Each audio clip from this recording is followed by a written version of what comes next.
नमस्कार विद्यार्थियों, स्वागत है आपका अपना YouTube channel senior coaching centre Imamganj में। मैं अजित कुमार आप लोग के लिए आज बायोलॉजी के अंतर्गत श्वसन लेकर आया हूं। श्वसन रेस्पिरेशन कहलाता है। इसमें हम लोग आज जानेंगे जीवों में कैसे श्वसन होती है, श्वसन के कौन कौन से प्रक्रिया होते हैं, इसके बारे में हम लोग आज जानेंगे। तो चलिए सबसे पहले जानते हैं श्वसन क्या होता है और कितने प्रकार का होता है। तो श्वसन बृहत रूप से उन सभी क्रियाओं का सम्मिलित रूप होता है। श्वसन बृहत रूप से उन सभी क्रियाओं का सम्मिलित रूप होता है जिससे जीवों के शरीर में ऊर्जा का उत्पादन होता है।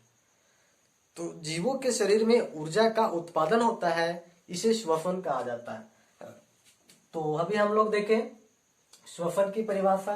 बृहद रूप से श्वसन उन सभी प्रक्रियाओं का सम्मिलित रूप होता है जिसके द्वारा ऊर्जा का उत्पादन होता है। जिसके द्वारा ऊर्जा का उत्पादन होता है उस प्रक्रिया को श्वसन कहा जाता है। श्वसन में ऊर्जा का उत्पादन के लिए कोशिका जो ग्लूकोज का प्रयोग करते हैं, क्रमिक ऑक्सीकरण विखंडन किया जाता है। ऊर्जा का श्वसन प्रक्रिया में जो ऊर्जा मुक्त होता है वो ऊर्जा कहाँ से मुक्त होता है? ग्लूकोज से होता है। कहाँ से होता है? ग्लूकोज से। ग्लूकोज का क्या होता है?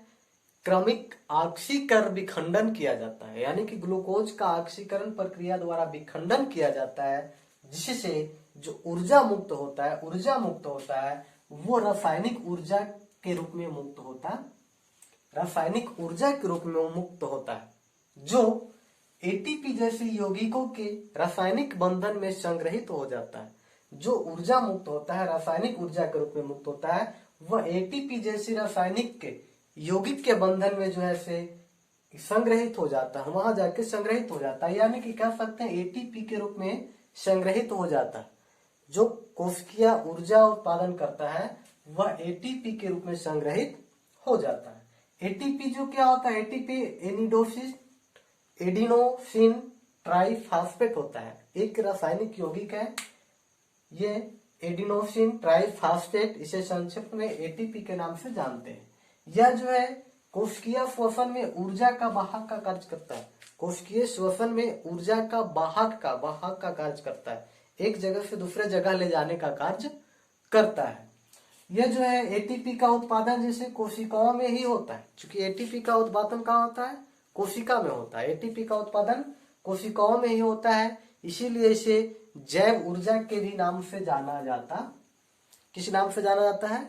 जैव ऊर्जा के नाम से जाना जाता है। और चूंकि एटीपी के उत्पादन मुख्यतः ग्लूकोज का उपयोग किया जाता है, इसीलिए ग्लूकोज को कोशिकीय ईंधन के नाम से जानते हैं। ग्लूकोज को कोशिकीय ईंधन के रूप में जानते हैं। ग्लूकोज को किसके रूप में जानते हैं? कोशिकीय ईंधन के रूप में भी जाना जाता है।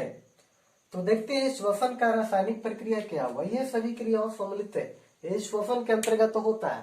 पहला क्या? समय जो है श्वसन सभी क्रियाओं का सम्मिलित रूप जिससे शरीर में जीव ऊर्जा का उत्पादन होता है। शरीर में ऊर्जा का उत्पादन कहाँ से होता है? तो कोशिकाओं में ग्लूकोज का क्रमिक ऑक्सीकरण से। ऊर्जा का उत्पादन को ग्लूकोज का क्रमिक ऑक्सीकरण विखंडन के द्वारा होता है। यह जो ऊर्जा मुक्त होता है रासायनिक ऊर्जा के रूप में मुक्त होता है। ग्लूकोज के से टूटने के बाद जो ऊर्जा मुक्त होता है रासायनिक ऊर्जा के रूप में मुक्त होता है, और यह ऊर्जा एटीपी जैसे यौगिकों में संग्रहित हो जाता है। एटीपी एक रासायनिक यौगिक है जिसे एनिडोसिन ट्राइफॉस्फेट के नाम से जाना जाता है। इसमें कोशिकाओं का रासायनिक वाहक होता है, रासायनिक ऊर्जा का वाहक का कार्य करता है, इसी के रूप में जाता है। एटीपी का जो होता है उसमें चूंकि कोशिकाओं में ही होता है, इसीलिए इसे जैव ऊर्जा के भी नाम से जाना जाता है। रासायनिक ऊर्जा में जो वाहक होता है, ऊर्जा उत्पादन होता है, वो एटीपी को जैव ऊर्जा के नाम से भी जाना जाता है। और इसके उत्पादन में, एटीपी के उत्पादन में कोशिका मुख्यतः ग्लूकोज का ही उपयोग करते हैं, ग्लूकोज का उपयोग करते हैं, इसीलिए ग्लूकोज को कोशिका ईंधन के नाम से जाना जाता है। ग्लूकोज को कोशिका ईंधन के नाम से जाना जाता है। अब देखते हैं ये रासायनिक समीकरण की प्रक्रिया होती है। रासायनिक समीकरण की प्रक्रियाएं होती है, इसे रासायनिक समीकरण के नाम से जाना जाता है। किसके लिए? श्वसन का रासायनिक समीकरण। इसको संतुलित कर लेते हैं। एक ढांचा समीकरण था, इसे संतुलित कर लेते हैं। चलिए हो गया संतुलित। इसमें क्या हो रहा है किसके बारे में समझ लेते हैं। ये ग्लूकोज है C6H12O6 ग्लूकोज, और ये O2 ऑक्सीजन है।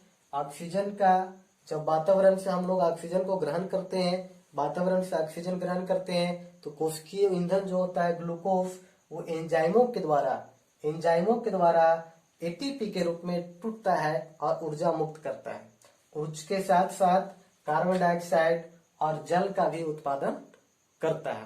तथा हम कह सकते हैं श्वसन का परिभाषा हम इस प्रकार भी दे सकते हैं कि वैसे वे सारी क्रियाओं का सम्मिलित रूप जिसमें बाहरी वातावरण से ऑक्सीजन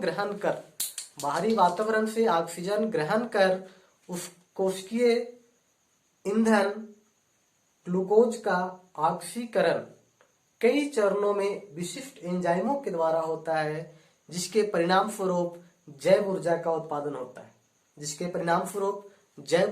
उत्पादन होता है तथा इस क्रिया में कार्बन डाइऑक्साइड और कोशिकाओं में छोड़ दिया जाता है और कोशिकाओं के से फिर शरीर से बाहर निकाल दिया जाता है। ये श्वसन का परिभाषा हम इसके अनुसार भी दे सकते हैं। आगे हम लोग देखते हैं श्वसन कितने प्रकार के होते हैं। देखते हैं कोशिकीय श्वसन कितने प्रकार के होते हैं। तो कोशिकीय श्वसन, चूंकि कोशिका श्वसन की प्रक्रिया कोशिका में ही होता है, इसलिए इसे कोशिकीय श्वसन कहा जाता है। तो कोशिकीय श्वसन जो है इसे दो प्रकार के होता है। पहला है अवायवीय श्वसन, दूसरा है वायवीय श्वसन। अवायवीय श्वसन और वायवीय श्वसन। अवायवीय श्वसन जिसमें ग्लूकोज का आंशिक विखंडन ऑक्सीजन की अनुपस्थिति में होता है, उसे अवायवीय श्वसन कहा जाता है। अर्थात हम कह सकते हैं श्वसन की वैसी विधि जिसमें ग्लूकोज का आंशिक विखंडन ऑक्सीजन की अनुपस्थिति में होता है तो उसे अवायवीय श्वसन कह सकते हैं। या ऑक्सीजन की अनुपस्थिति में जो श्वसन होता है उसे अवायवीय श्वसन कहते हैं। यह जो है कोशिका द्रव्य में होता है। कहाँ होता है? कोशिका द्रव्य में होता है। दूसरा है वायवीय श्वसन। वायवीय श्वसन वायु की उपस्थिति में होता है। तो वायु की उपस्थिति में होता है। इसमें ग्लूकोज का पूर्ण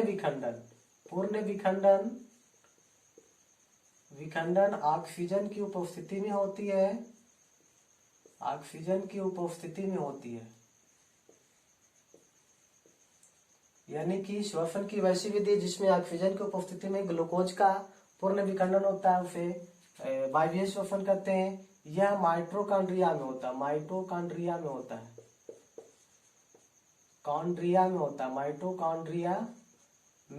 यह प्रक्रिया जो है माइटोकॉन्ड्रिया में होता है। तो चलिए देखते हैं एक बार ग्लूकोज का विखंडन कैसे होता है पूर्ण रूप से, इसके बारे में देख लेते हैं। तो ये हमारे पास मान लिया जो ग्लूकोज है, कोशिकीय ईंधन ग्लूकोज है जिसका विखंडन कोशिका द्रव्य में हो रहा है। कहाँ? कोशिका द्रव्य में हो रहा है। कोशिका द्रव्य विखंडन के बाद यह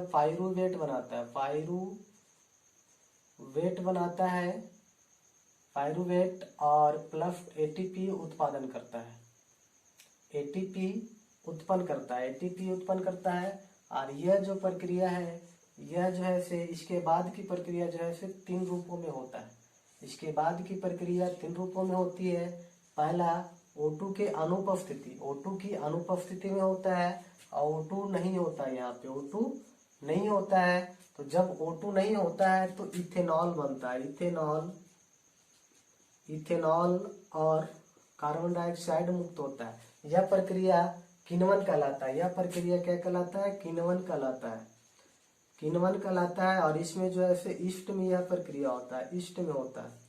दूसरी प्रक्रिया O2 की उपस्थिति में, O2 है यहाँ पे, O2 की उपस्थिति में O2 यहाँ पे स्थित है। तो O2 जहाँ पे स्थित है तो इसमें क्या प्रक्रिया होगा?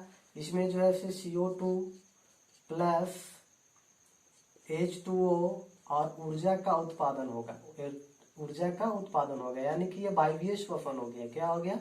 वायवीय श्वसन हो गया। यह जो क्रिया होता है माइटोकॉन्ड्रिया में होता है। किसमें होता है? माइटोकॉन्ड्रिया में होता है।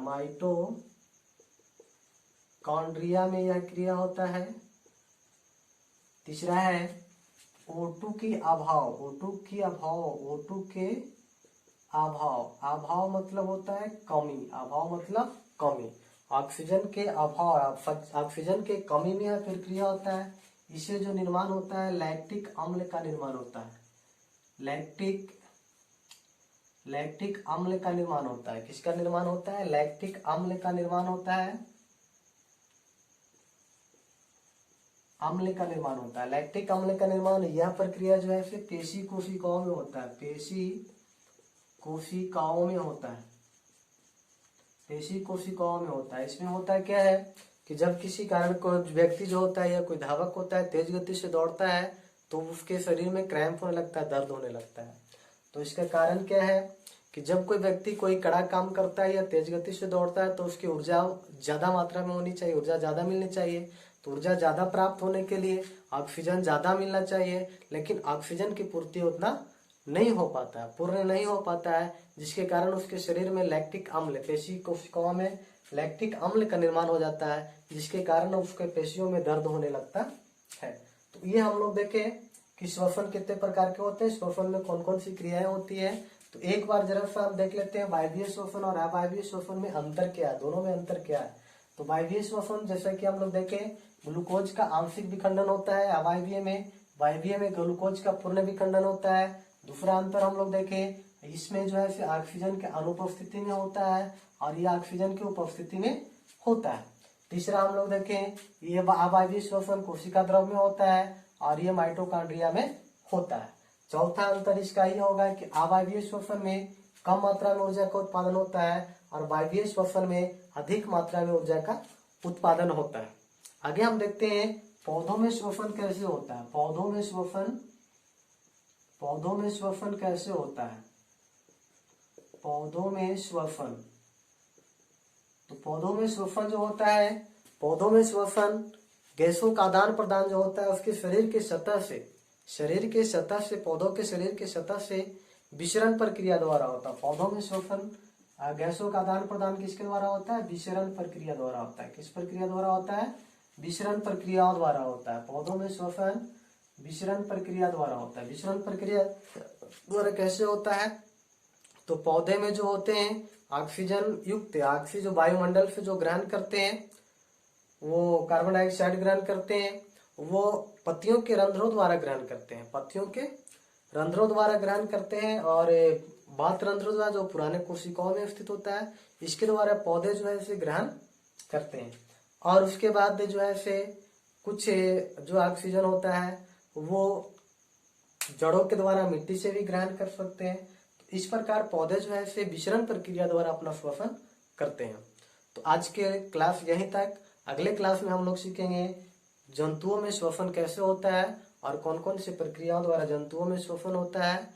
इसके लिए आज के क्लास यहीं तक। यदि आप लोग का आज का क्लास अच्छा लगा तो शेयर, लाइक और कमेंट कीजिएगा और इस चैनल को सब्सक्राइब कीजिए।